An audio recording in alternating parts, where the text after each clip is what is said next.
ہدایت نامہ ایک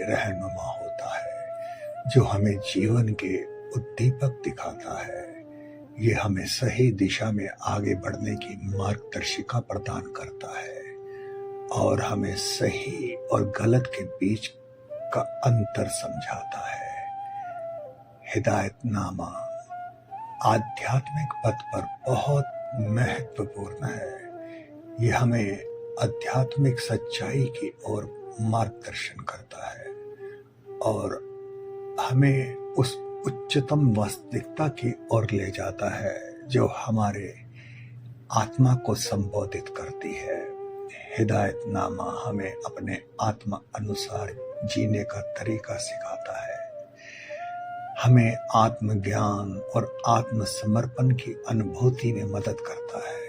اس کے مادھیم سے ہم اپنے آتما کو سمجھنے کے ساتھ ہی دیویتا کی اور بڑھتے ہیں اور آدھیاتمک اتکرشٹتا کی اور پرگتی کرتے ہیں۔ اس سے ہمارے جیون میں شانتی، سنتوش اور آتم سمرپن کی انبھوتی ہوتی ہے جو ہمیں پرمانند کی انبھوتی بھی پہنچاتی ہے۔ ہدایت نامہ ہمیں روحانی تعلیمات حاصل کرنے میں بھی بہت مدد کرتا ہے۔ روحانی تعلیمات بولیں تو اسپرچول گائیڈنس جو سنتوں، آدھیاتمک گروؤں اور آدھیاتمک اپدیشوں دوارا دی جانے والی آدھیاتمک شکشا اور اپدیشوں کو کہتے ہیں۔ یہ تعلیمات آتم گیان، آتم سمرپن، دھیان اور آتم سنیم جیسے آدھیاتمک گنوں کو وکست کرنے کے لیے ہوتی ہے۔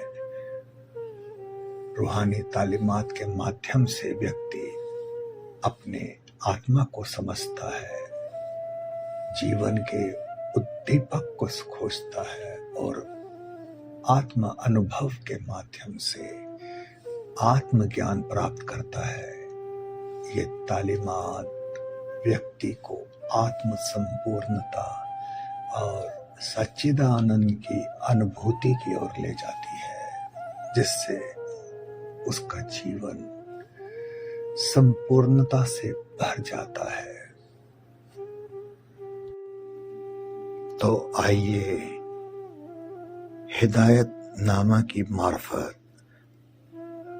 روحانی تعلیمات حاصل کرنے کے لیے پہلا قدم بڑھائیں۔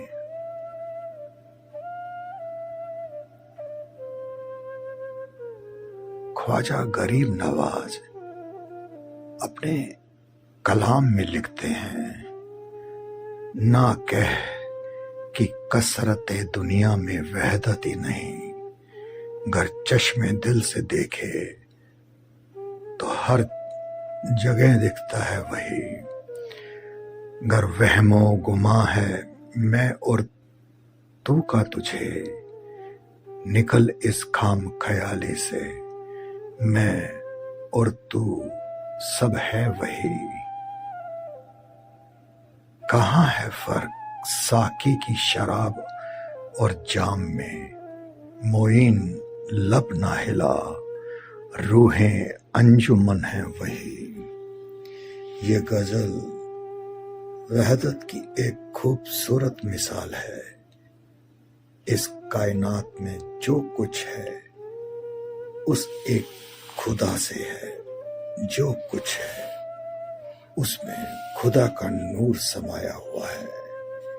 انسان کے اندر بھی وہی ہے، اسی کا نور جرے جرے میں سمایا ہوا ہے۔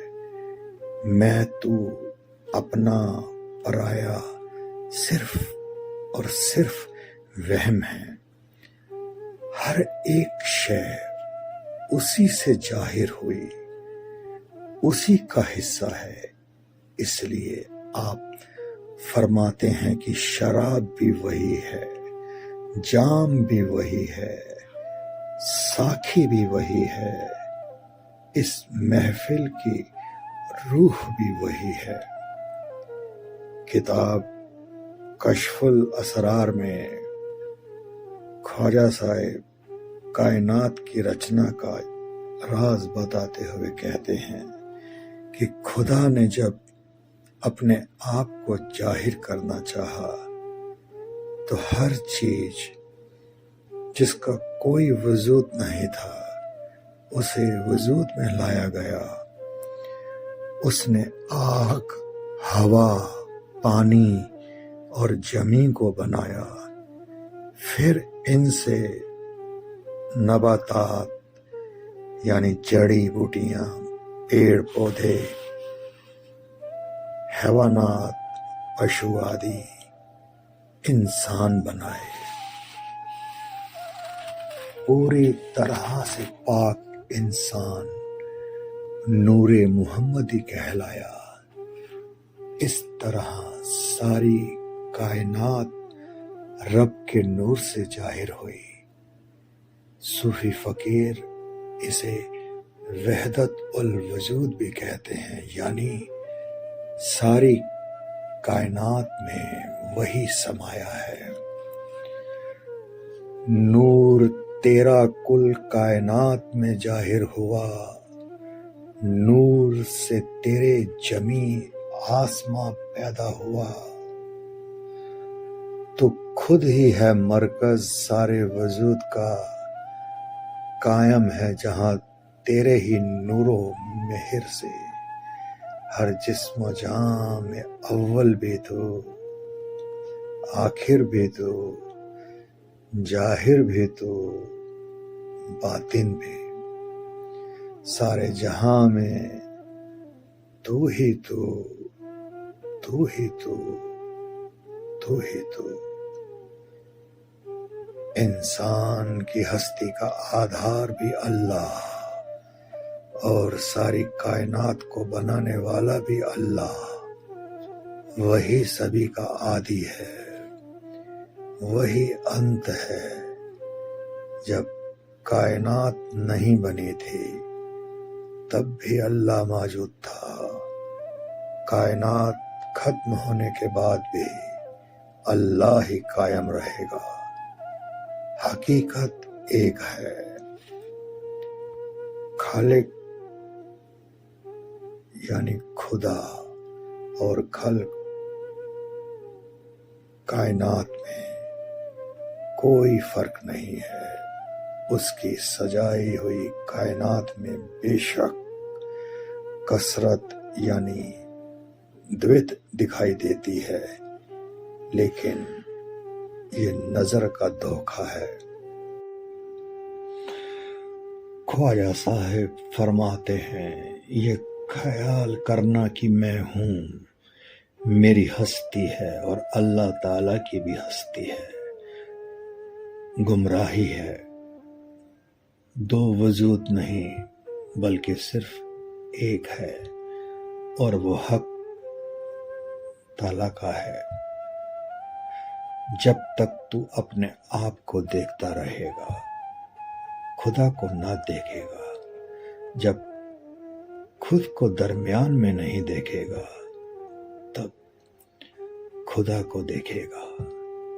دو نہیں ہیں، چاہے سب کو حق کہو یا روح۔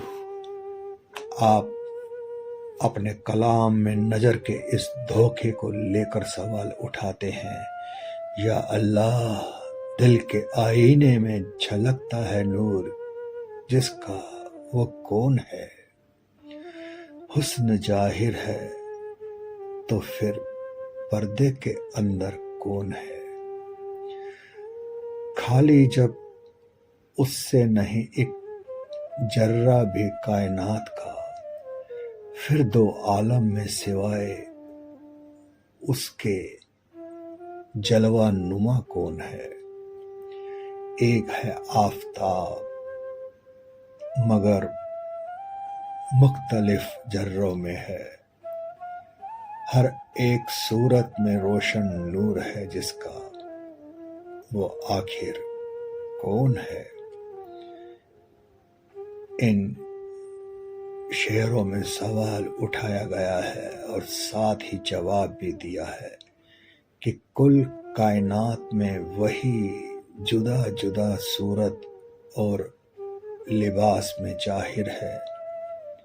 آپ مثال دیتے ہیں کہ جیسے سورج ایک ہے لیکن اس کی روشنی ہر جگہ دکھائی دیتی ہے، اسی طرح ایک خدا کا نور ذرے ذرے میں سمایا ہوا ہے۔ اپنی 116ویں غزل میں بھی آپ یہی خیال پختہ کرواتے ہیں، ظاہر میں جو ہے باطن وہ کون ہے، جو نہ آئے سمجھ اور عقل میں آخر وہ کون ہے۔ خلق میں صفت ہر چیز کی ظاہر ہوئی، صفت کی حد سے ہے جو باہر وہ کون ہے۔ نہ خبر رکھے بدن نہ جاں کو کوئی اثر ہو، پھر بھی روح کی طرح ہے جو ظاہر اور نہاں وہ کون ہے۔ جب رگے جاں میں رواں ہے شہد و شیر کی طرح، تو میری شیری جاں میں ہے جو ہمراہ جاں وہ کون ہے۔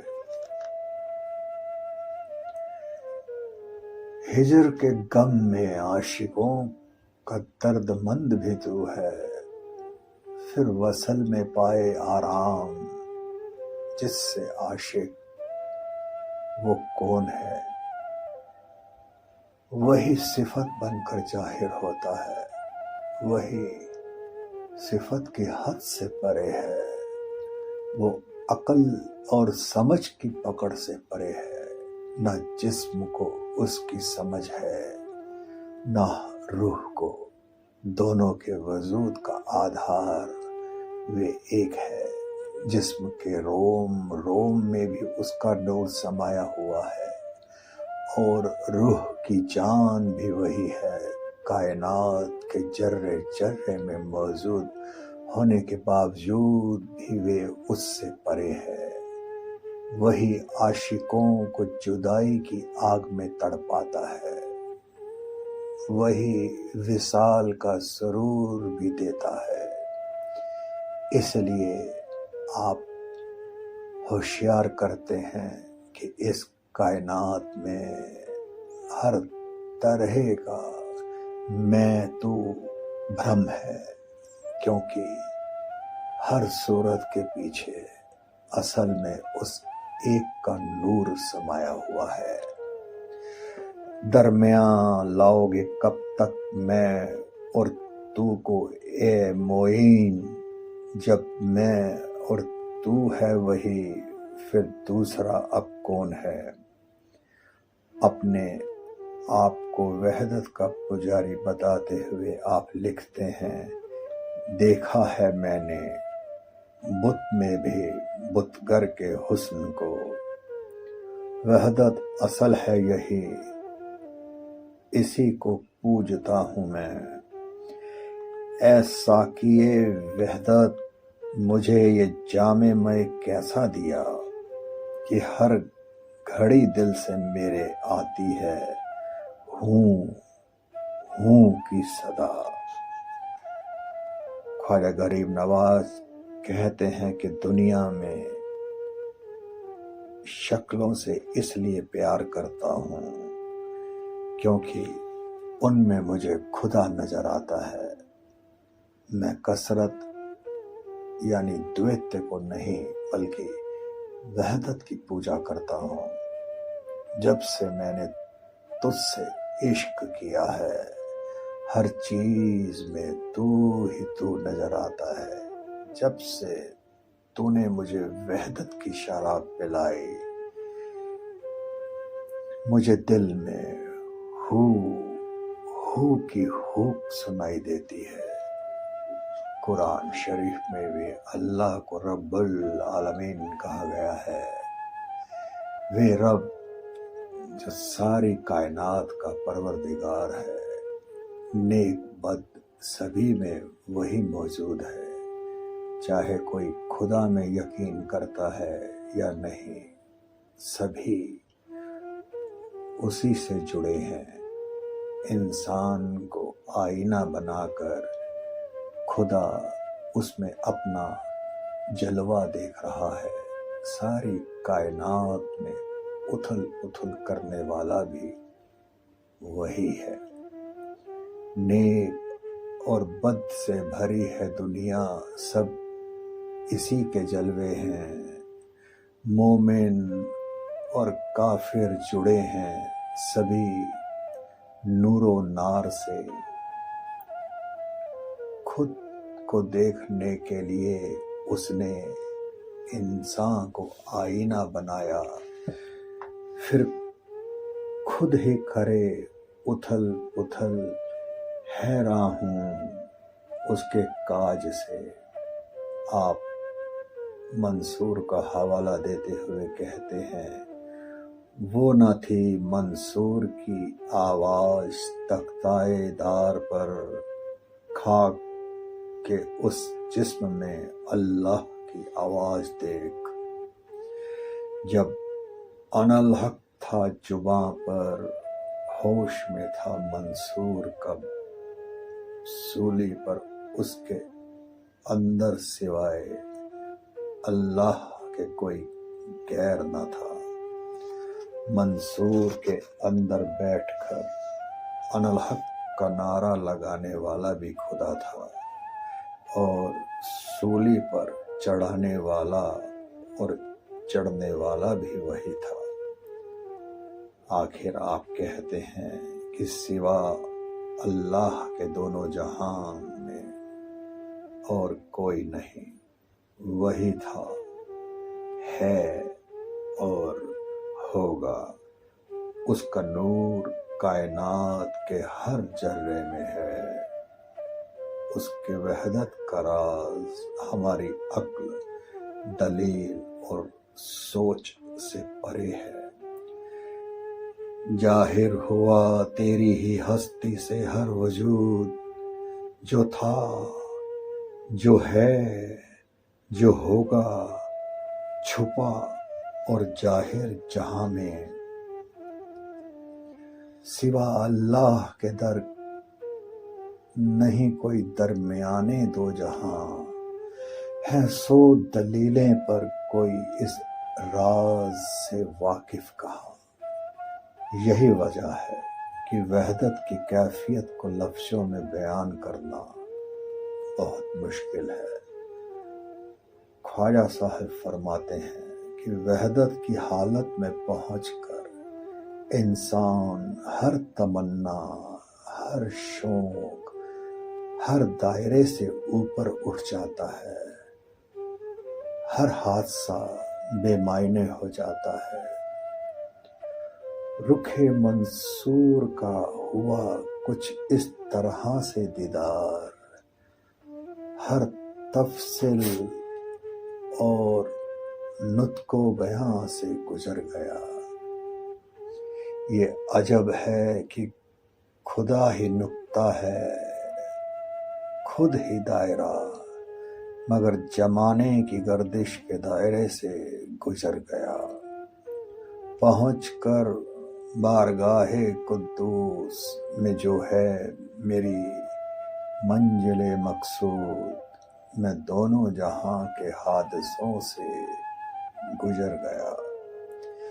دیکھا معین نے آج کھلی آنکھوں سے تیرا حسن، کہ جنت او بہشت کے وعدوں سے بھی گزر گیا۔ اپنی منزل مقصود پر پہنچ کر روح خدا سے وصال حاصل کر لیتی ہے۔ اپنا پرایا سب ختم ہو جاتا ہے۔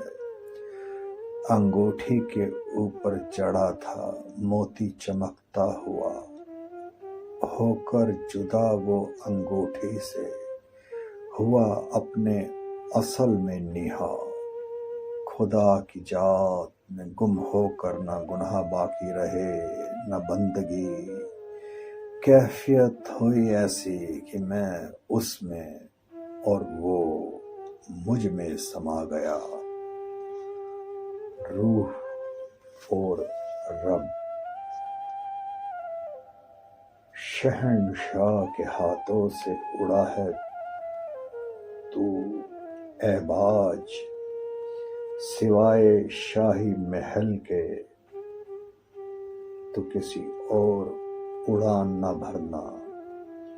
خواجہ صاحب روح کو کی اصلیت بتاتے ہوئے آگاہ کرتے ہیں کہ تو شہنشاہ رب کے ہاتھوں سے اڑ کر آیا باج ہے، اور تیرا مقصد اس دنیا سے نکل کر اس شاہی محل اپنے منزل مقصود کی اور اڑان بھرنا ہے۔ قرآن شریف کے حوالے سے خواجہ صاحب نے روح اور رب کے رشتے کے گہرے راز کو اپنے کلام میں بیان کیا ہے۔ نور اللہ کا ہوا ہے ظاہر تیرے لیے، الستو بربکم کا جب تو نے اقرار کیا۔ قرآن شریف کی آیت ہے، الستو بربکم، یعنی رب نے روحوں سے پوچھا کیا میں تمہارا رب نہیں ہوں؟ انہوں نے جواب دیا، قالوا بلا شہدنا، یعنی بے شک تو ہمارا رب ہے۔ اس دن کو روز میثاق یعنی اقرار کا دن کہا جاتا ہے۔ اس طرح رب اور روح کا رشتہ روز ازل یعنی کائنات کے شروع سے قائم ہو گیا، اور ہر روح رب میں واپس جا کر ملنے کی حقدار بن گئی۔ تو بندہ میرا، میں رب تیرا، یہی کافی قیامت میں کہ ختم ہو جاتا ہے وہاں ماں باپ کا رشتہ۔ اسی لیے انسان کے جامے کو اشرف المخلوقات کہا جاتا ہے، یعنی وہ جامع جو کائنات کا سب سے اول جامع ہے، جس سے خدا نے ایک خاص رشتہ جوڑا ہوا ہے، ایسا رشتہ جو دنیا کے کچے رشتوں سے کہیں اوپر ہے، جو قیامت میں بھی قائم رہے گا۔ قضا کے درجی نے چاہا کہ سلے خاص لباس، ظاہر اس لباس میں تیرے میرے رشتے کی ڈور ہے۔ خواجہ صاحب وحدت کا ایک اور خوبصورت راز بتاتے ہوئے کہتے ہیں، آدم کا نہ عالم کا تھا نام و نشان، وحدت کے خیمے میں خدا کا ہم نشیں تو ہی تو تھا جب کائنات اور آدم کا سرجن نہیں ہوا تھا، تب بھی روح رب کے ساتھ تھی۔ اس لیے جب رب نے آدم کو بنا کر اس میں اپنی روح پھونکی اور اسے اپنے سے ملنے کا حق بھی دے دیا، تب اس سمے فرشتوں کو بھی آدم کو سجدہ کرنے کا حکم دیا۔ خاص اپنی روح سے انسان میں چمکا ہے وہ، ورنہ کب کرتے فرشتے سجدہ آدم کو وہاں، سجدہ آدم کو ہرگز نہ کرتے فرشتے عرش پر، دیکھتے وہ گر نہ جسم میں ظاہر نور خدا۔ اس لیے آپ نے روح کو کبھی شہنشاہ کے محلوں کا باج تو کبھی وصل کے باغ کی بلبل کہا ہے۔ آشیانہ شہباز کا تھا کبھی بلندیوں پر، خاکے جسم کی وجہ سے دل دل میں پھنسا ہوں میں۔ بلبل عشق تو ہے سارے عالم سے آزاد، پرندہ ہوشیار ہے وہ الجھا جو دل کے جال میں ہے۔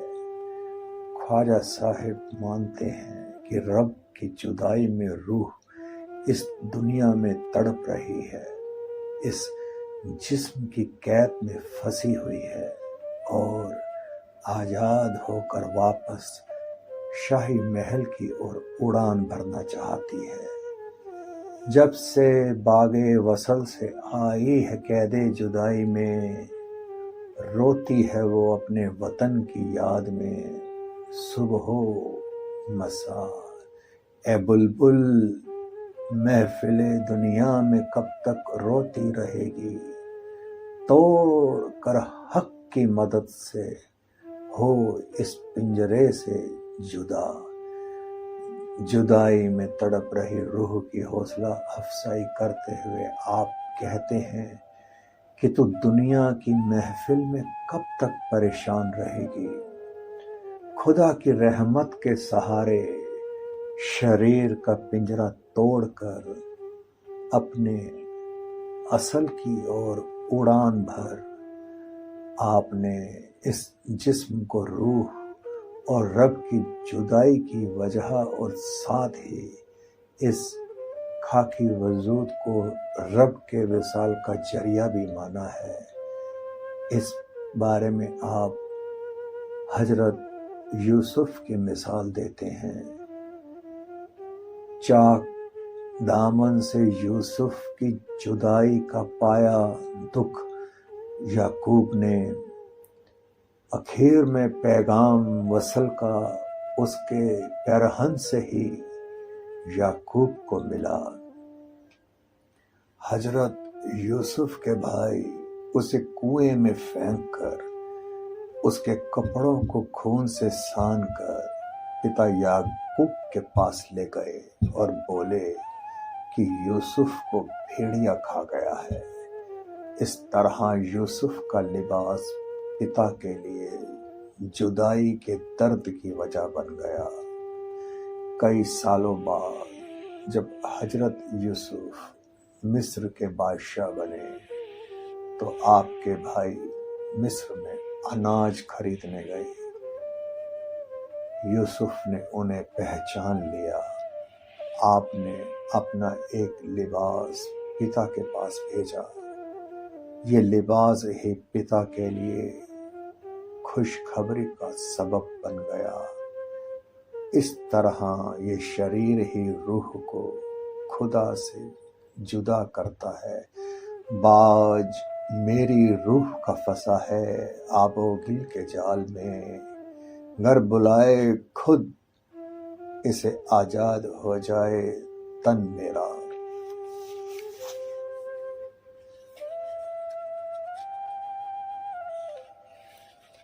لیکن یہ فانی شریر ہی اس سے وصال کا ذریعہ بھی ہے۔ یہ نہ دیکھ کہ تو خاکی ہے اور خاک ہے اندھیرا، دیکھ تو ہی ہے آئینہ جمال خدا کا۔ آپ آدم کو اس کائنات میں لانے کے لیے پیچھے خدا کا مقصد بتاتے ہیں۔ یہ پونجی زندگانی کی بڑی ہی بیش قیمتی ہے، رہا غافل جو بھی اس سے زندگی برباد کرتا ہے۔ عالم پاک سے یہ دل زمین پر آیا ہے، جائے گا پھر وہیں پر الجھا ابھی جال میں ہے۔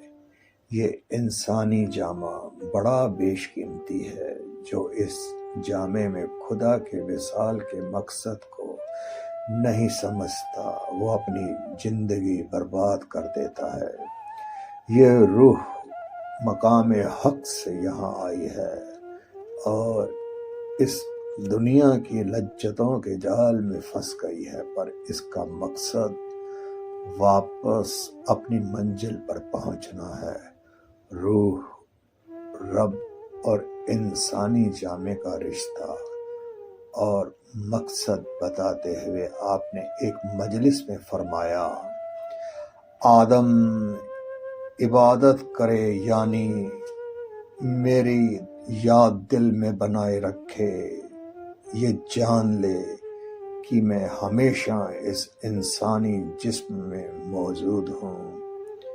وہ مجھے دل سے محبت کرے، میں نے اسی مقصد سے اسے بنایا تاکہ مجھے پہچان سکے، میری صفت کرے اور مجھ سے محبت کرے۔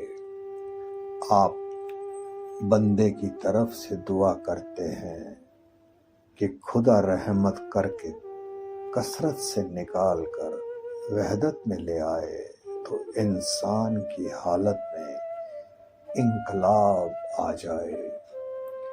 میرا فانی لباس گر جدا کرے تو کیا ہو، کرے جو اپنے راز ظاہر مجھ پر تو کیا ہو۔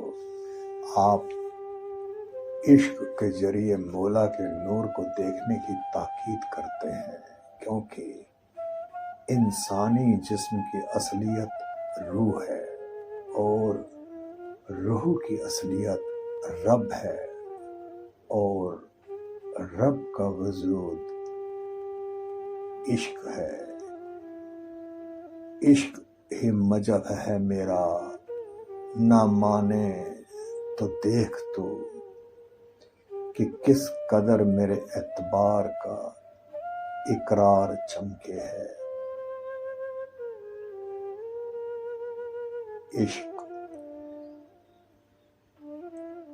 یہ حقیقت ہے کہ عشق الہی انسان کی ضرورت ہے، اور اس عشق کا دستور بھی نرالا ہے۔ صوفی درویشوں کا ماننا ہے کہ عشق خدا کی بخشش ہے۔ بندہ سوچتا ہے کہ وہ خدا سے عشق کرتا ہے، لیکن بندے سے پہلے خدا اس سے عشق کرتا ہے، بلکہ عشق کی شروعات ہی خدا سے ہوتی ہے۔ ہو کر متوالا معین آیا ہے بجم اجل سے، کہ حق نے شراب عشق کا تھا جام پلایا۔ کہ خدا نے کائنات کے شروع میں عشق کا جو ایک جام پلایا تھا، میں آج بھی اسی کے نشے میں مست ہوں۔ الہی عشق دنیاوی عشق سے بالکل الگ ہے۔ رب کے عاشق خود نہیں اس سے پیار کرتے، بلکہ رب ان کے اندر عشق پیدا کرتا ہے۔ خدا کی رحمت کے بنا یہ عشق ہو نہیں سکتا۔ یہ اسی طرح ہے جیسے سوئی کو اپنی طرف کھینچنے کا کام چمبک کرتا ہے۔ سوئی میں طاقت نہیں ہے کہ چمبک کے پاس پہنچ جائے۔ خواجہ صاحب فرماتے ہیں، میں اس سے محبت کرتا ہوں، وہ مجھ سے محبت کرتا ہے، اس کا شور کیوں گر اس کی طرف سے محبت کی ابتدا ہی نہیں ہے۔ عشق کی تحریر ہر ایک جسم پر ہے کھچی، جو عدم سے اس فانی جہاں میں آئے ہیں۔ وہ عشق ہی نہیں جس کی شروعات خدا سے نہ ہو۔ دنیا کی ہر روح عدم سے اپنے لیے عشق کا شاہی پروانہ لکھوا کر اس کائنات میں آتی ہے۔ خدا کی بھیجی ہر روح اپنے ساتھ عشق لے کر آتی ہے. کوئی بھی روح عشق کے دائرے سے باہر نہیں. عشق کا یہ سلسلہ کب، کہاں اور کیسے شروع ہوتا ہے کچھ پتہ نہیں. جنون ہے یہ کیسا جو سر چڑھ کر بولتا ہے، نہ جانے سلسلہ اس کا شروع کہاں سے ہوتا ہے. الہی عشق کی کشش اتنی زوردار ہوتی ہے کہ عاشق پر ایک جنون چھا جاتا ہے. خواجہ غریب نواز فرماتے ہیں کہ میرا دل تنکے کی طرح نہیں ہے، یہ بڑا شکتی شالی ہے. خدا کے عشق کی کشش ہی اس پروت کو ہلا سکتی ہے. کشش ایسی ہے تیری کہ کوہ دل بھی ہل جائیں، ورنہ یہ دل کوئی تنکا نہیں جو ہوا سے ہلتا ہے. رب روح کو اس کائنات میں بھیج ضرور دیتا ہے، پر روح پر ہمیشہ اپنی نظر رکھتا ہے. روح اگر کبھی خدا سے دور ہو بھی جائے، اسے بھول بھی جائے، پر رب اسے کبھی نہیں بھولتا. اس کی رحمت سے روح پھر عشق کے دائرے میں آ جاتی ہے. ناج سے ہے وہ الگ پھر بھی یہ دل کہتا ہے، دیکھتا ہے مجھے چھپی نظروں سے وہ یار ابھی.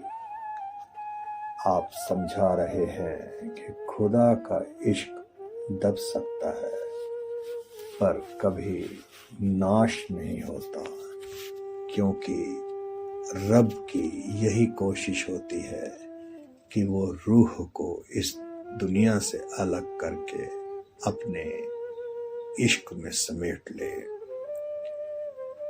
عاشقوں کو میں پلا کر کھینچتا ہوں اپنی اور، وہ نہیں آتے تو میں پریشان ہو کر خود جاتا ہوں.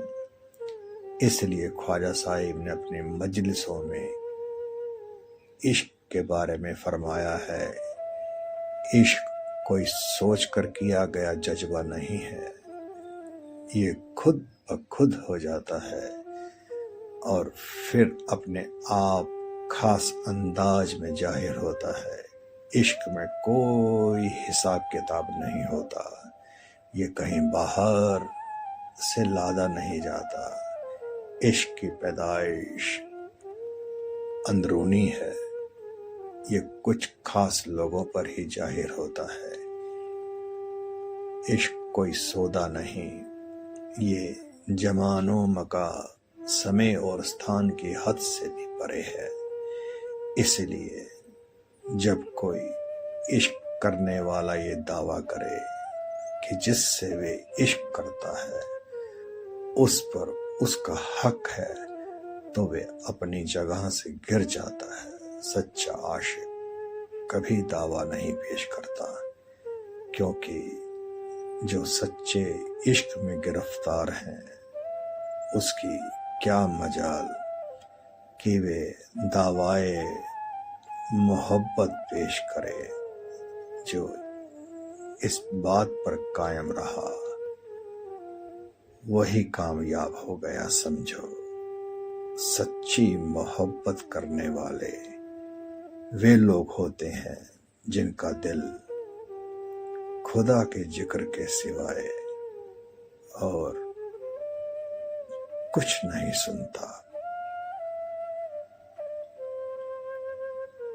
عشق سچا مذہب ہے، رب کا عشق ہی سچا مذہب ہے.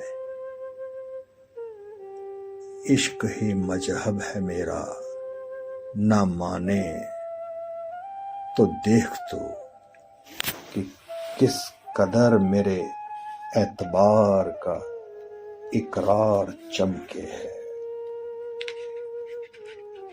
عشق روح کی بنیاد ہے، کیونکہ روح نے کائنات کی رچنا والے دن رب سے اقرار کیا تھا کہ میں تیرے سوا کسی اور سے پیار نہیں کروں گی۔ روح کے اندر اس اقرار کا نور چمک رہا ہے۔ حضرت شمس تبریز کہتے ہیں، کفر و اسلام کنو آمدہ او عشق، اج تست کافرے را کی کشت عشق جی کفار مگیر۔ کفر اور اسلام یا پھر دوسرے دھرم تو بعد میں آئے ہیں، پر خدا کا عشق ازل سے بھی پہلے کا ہے۔ اگر کسی کافر کا دل عشق سے گھائل ہو جائے تو اسے خدا کافر نہ کہو۔ یہ سمجھنا کہ کسی خاص مذہب کے لوگ ہی رب کے عشق کے حقدار ہیں، بالکل بے سمجھی ہے۔ الہی عشق باہری بھیش یا پہناوے سے اوپر ہے۔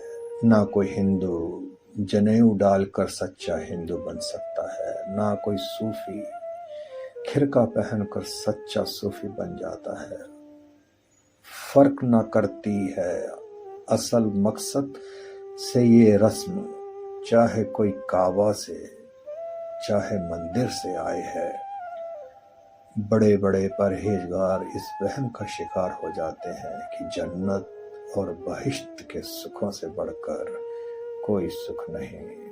وہ اس بات سے واقف نہیں ہیں کہ عشق سے بڑھ کر کچھ نہیں۔ بادائے جنت کے نشے میں ہی مر گیا جاہد، گمان اس کو تھا کہ اس کے سوا اور کوئی شراب نہیں۔ جب تک دل میں خدا کا نور نہیں چمکتا، ہر طرح کی شریعت یا کرم کانڈ بے معنی ہے۔ دنیا کے ہر انسان میں عشق موجود ہے۔ عبادت گاہوں میں تو کرتا ہے میری تلاش، ان پردوں سے نکل آ، سرے بازار ہوں میں۔ اس لیے خواجہ صاحب فرماتے ہیں، جلا دے عشق کی آگ میں صوفی ریشمی کھرکا، کہ اس کے ہر ایک تار میں سینکڑوں جنار چمکے ہیں۔ جس انسان کے اندر عشق ظاہر ہو جاتا ہے، پھر چاہے وہ ہندو ہو یا مسلمان، اس دل کے سفر کا راہی بن جاتا ہے۔ سچا ایمان، سچا مذہب رب کا عاشق ہونے میں ہے۔ یہی وجہ ہے کہ سچے عاشق کو کبھی کوئی نقصان نہیں پہنچا سکتا۔ گر دستے موت ٹکڑے ٹکڑے کر دے اس وجود محل کے، اصل بنیاد محبت کو خلل پہنچے کہاں۔ محبوب کی محبت کا سرور، الہی عشق میں اپنی ہستی کو نیست و نابود کرنا پڑتا ہے۔ آپ اپنے کلام میں فرماتے ہیں، ہستی اور نیستی وہ اپنی خود کھو بیٹھا۔ عاشقی کے سرور کی مثال دیتے ہوئے آپ نے اپنی مجلسوں میں فرمایا ہے، ایک بار سفر کرتے ہوئے کسی جنگل سے گزر رہے تھے کہ آپ نے وہاں ایک درویش کی لاش پڑی دیکھی جو ہنس رہی تھی۔ آپ نے پوچھا، تمہاری تو موت ہو چکی ہے، اب کیوں ہنس رہی ہو؟ اس نے جواب دیا، خدا کی محبت میں ایسا ہی ہوتا ہے۔ دنیا کے خیال تو سب مٹ چکے ہیں، مگر اپنے دوست کو، اب بھی دیکھ رہی ہوں، ہمارا اپنے آپ پر کوئی اختیار نہیں، بس اس کے جلووں میں گم ہے۔ خواجہ صاحب نے حضرت بایزید کا حوالہ دیتے ہوئے فرمایا، جب انہوں نے خدا سے عرض کی کہ اے خدا، بایزید کو دل صادق سچا دل دے دے، صبح کے وقت آواز آئی، اے بایزید، میرے علاوہ دوسری چیز بھی مانگتا ہے؟ جب تو مجھے مانگتا ہے تو تجھے دل صادق سے کیا کام؟ اس کے بعد خواجہ صاحب نے فرمایا کہ عشق حقیقی کا مزہ وہی جان سکتا ہے جو اس راستے پر چلے۔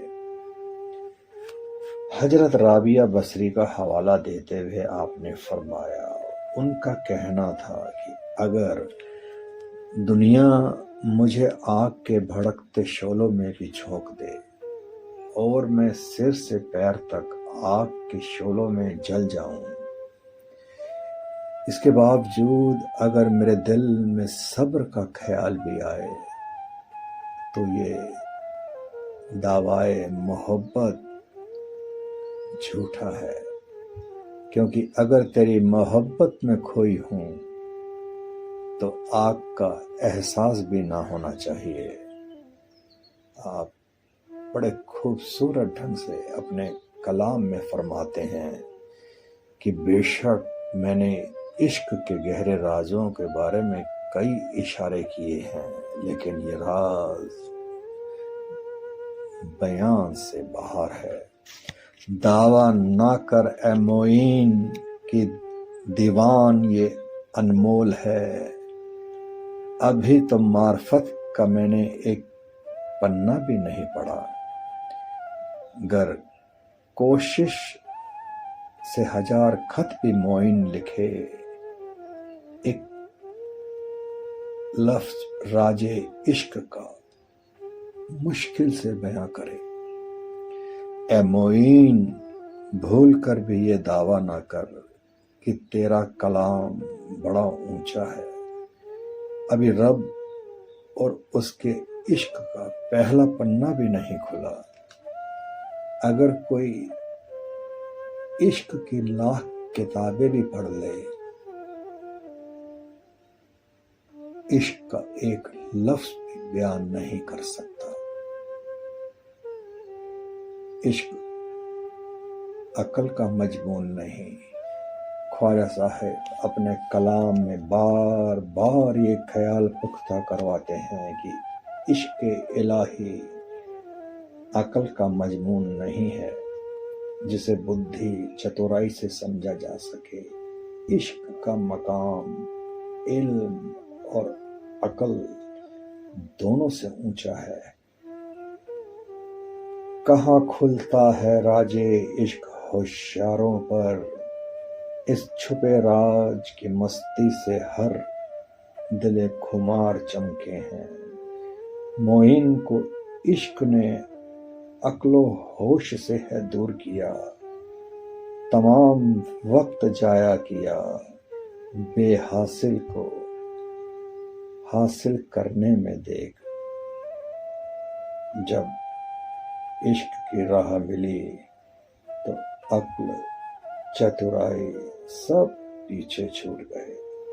تب معلوم ہوا کہ اپنی عقل استعمال کرتے ہوئے خدا کو پانے کے جو طریقے اپنائے تھے وہ سمے برباد کرنے کے برابر تھے، کیونکہ عقل سے حاصل کیا گیا علم عشق کے راستے میں رکاوٹ ہی پیدا کرتا ہے۔ کسی کو چاہے کتنا بھی گیان ہو، دل میں جب تک عشق نہیں، جدائی کا درد نہیں، خدا حاصل نہیں ہوتا۔ بھرے ہیں میرے خزانے علم و ادب سے، ہے پھر بھی آہیں صبح کی اور رونا رات کا۔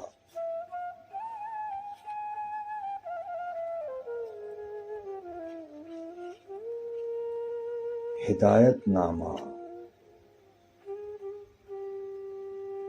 روحانی تعلیمات کا یہ سفر یہیں روکتے ہیں۔ یہ سفر جاری رکھیں گے اگلے ویڈیو سے۔ ویڈیو میں انت تک بنے رہنے کے لیے آپ کا بہت بہت شکریہ۔